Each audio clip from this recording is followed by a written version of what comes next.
Olá, gente, tudo bem? Vou fazer uma sequência de vídeo mais voltadas na palavra em si, né? Vou escolher alguns temas, tirar alguns pontos desse tema em si e focar um pouco mais na Bíblia. Eu peço que você acompanhe, que você compartilhe, deixe o seu like, se inscreva no canal aí para me ajudar. E hoje eu vou falar sobre sabedoria e vamos lá pro vídeo. Falando de sabedoria, quando a gente fala, né, nesse assunto, a gente talvez lembre o primeiro personagem é Salomão, né? Interessante que alguns personagens parece que vem uma característica ou alguma situação que a gente lembra de imediato, né? Se eu falar, por exemplo, de traição, a gente lembra talvez de Judas. Se eu falar de arca, a gente lembra de Noé. De fé, talvez de Abraão. Se eu falar de cabelo ou de força, talvez de Sansão, né? Se eu falar o homem que andou sobre as águas junto com Jesus, Pedro, né? Mas se eu falar de sabedoria, geralmente a gente atrela a Salomão. Salomão, em 1 Reis, no capítulo 3, logo no verso 5, Deus aparece a Salomão e fala para Salomão: você pode pedir o que você quiser que eu vou te dar. Você pode pedir que nenhum outro reino te derrote, você pode pedir vida longa, você pode pedir toda a riqueza do mundo, você pode pedir que nenhuma peste venha sobre a sua casa, você pode pedir o que você quiser que eu vou te dar. Mas Salomão pediu sabedoria e isso agradou muito o coração de Deus. Mais um detalhe interessante dessa história é que Deus aparece a Salomão quando ele está dormindo. O pedido de Salomão foi feito em sonhos, né? Tanto é que essa conversa se inicia no versículo 5 de 1 Reis 3 e Salomão só acorda no versículo 15. Mas eu fiquei pensando, o que eu tenho pedido em sonhos para Deus? Geralmente a gente pede o que está no nosso coração. A intenção do coração de Salomão era essa sabedoria. Ele estava assumindo o trono do seu pai e ele, talvez com medo de não seguir o legado do seu pai, ele queria discernimento para poder julgar as causas, ele queria sabedoria para poder ser justo, né? Ser justo. E em decorrência desse pedido, ele se tornou um homem muito forte, muito grande, né? Muito rico. Construiu um templo, um palácio, um homem que os outros reis vinham visitá-lo, né? Os outros reis traziam presente, um homem que escreveu mais de 3.000 provérbios, um homem então que ficou conhecido mundialmente pela sua sabedoria. Mas nem tudo foi flores na vida de Salomão. Salomão, ele é conhecido como um homem que teve 1.000 mulheres e ele se deixou levar por algumas atitudes dessas mulheres. Por exemplo, ele casou com moabitas, edomitas, amonitas, dentre outras, que não poderiam acontecer. Ele desobedeceu a Deus, ele não podia casar com essas mulheres.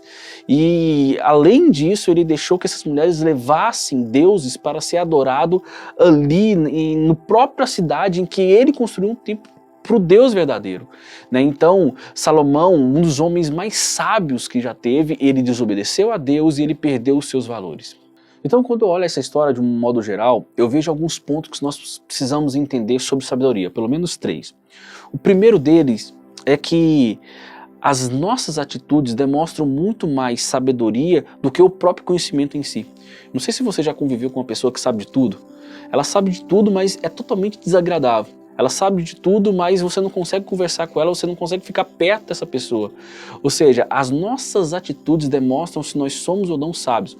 No livro de Tiago, no capítulo 3, no verso 13, eu acho um versículo sensacional que Tiago falou o seguinte: vocês que são entendidos, que vão ser conhecidos, que demonstrem isso pelo seu bom procedimento, né, pelas obras fruto da sua humildade. Ou seja, a sabedoria é demonstrada muito mais pelas atitudes do que pelo próprio conhecimento em si. O segundo ponto que eu preciso entender é que a sabedoria não pode excluir outros atributos. É um pouco ilógico pensar nisso, né, que a sabedoria excluiu outros atributos, porque se eu sou uma pessoa sábia, eu vou saber qual que é a característica que eu preciso ter. Mas a gente vê que isso aconteceu com o próprio Salomão. Ele perdeu valores, perdeu o princípio, desobedeceu, porque talvez não tomou esse cuidado, né? A gente lembra e relembra a história que eu já falei, que numa cidade que ele construiu um templo para Deus ser adorado, o Deus verdadeiro, ele deixou que outros deuses fossem adorados. Ele não poderia nem casar com essas mulheres, né, moabitas, edomitas, enfim, e ele desobedeceu a Deus.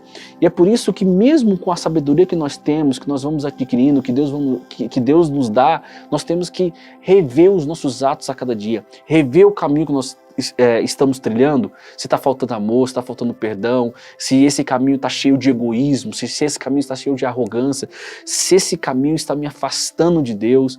Então, a segunda característica da sabedoria que eu vejo aqui é que não pode excluir outros atributos que eu tenho que buscar. Mas o terceiro ponto aqui, talvez mais importante, é a intenção por que eu estou pedindo sabedoria. Deus não se agradou do pedido de Salomão somente porque ele pediu sabedoria e pronto, mas o porquê ele pediu. Ele pediu sabedoria para ter discernimento em julgar as causas, né, em fazer justiça com as suas decisões e tal. E por que nós estamos pedindo sabedoria? Qual a intenção por trás disso? Há pelo menos duas sabedorias que eu entendo aqui. A sabedoria aquela humana, que eu peço a Deus para ajudar, por exemplo, eu passar num concurso, a sabedoria para ajudar eu a fazer uma prova, sabedoria que eu peço até para saber alguns assuntos teológicos, né, como escatologia, hermenêutica, enfim. Essa sabedoria que Deus também nos dá. Mas existe uma sabedoria que nós devemos buscar em primeiro lugar, que é aquela sabedoria que faz eu me assemelhar a Cristo. No livro de Tiago, no capítulo 1, no verso 5, diz o seguinte, que quando a gente pede sabedoria, Deus ele nos dá livremente. Deus é como se ele se alegrasse em nos dar sabedoria, e isso é maravilhoso. Mas essa sabedoria que ele está falando aqui é claramente aquela sabedoria que nos assemelha a Cristo. Essa sabedoria não vai me tornar maior e fazer eu passar por cima de todos e todos. Aliás, pode até me fazer melhor, mas melhor em humildade, em amor, em paciência, em bondade, né, em domínio próprio. Sabe, quanto mais parecido com Cristo, mais sábio eu vou me tornar. Eu falei no começo desse vídeo que talvez a gente atrele Salomão à sabedoria, mas sem dúvida nenhuma, o homem mais sábio que já houve aqui na Terra foi Jesus Cristo. Esse sim é o exemplo a ser seguido.